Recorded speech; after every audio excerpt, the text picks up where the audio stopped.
TP. Chandrasekharan വധക്കേസിലെ പ്രതികൾ ഇവർ ഇപ്പോൾ പരോളിലാണ്. മിക്കവരും 1-2 പേരാണ് അകത്ത് മാത്രമുള്ളത്.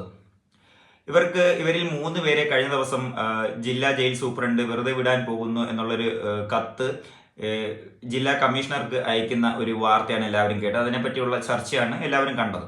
ഇത് എത്രത്തോളം യാഥാർത്ഥ്യമാകുമെന്ന് ചോദിച്ചാൽ ഒരിക്കലും യാഥാർത്ഥ്യമൊന്നും ആകില്ല.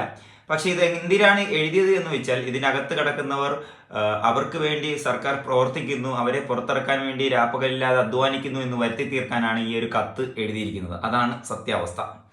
പിന്നെ ഒരു കാര്യം, ഇതിൽ നമ്മൾ ഒരുപാട് രാഷ്ട്രീയ കൊലപാതകം കേരളത്തിൽ കണ്ടിട്ടുണ്ട്. ഇന്നേ വരെ ഒരു നേരായിട്ടുള്ള ഒരു പ്രതികളെ ഇതേവരെയും കിട്ടിയിട്ടില്ല. ഇതാണ് ഈ ടി.പി. ചന്ദ്രശേഖരൻ വധക്കേസിലെ പ്രതികളെയാണ് യാഥാർത്ഥ്യമായിട്ട് കിട്ടിയിട്ടുള്ളത്. ഇതിന് വേണ്ടിയിട്ട് കരുക്കൾ നീക്കിയവരെ ഇനി കിട്ടാനുണ്ട്.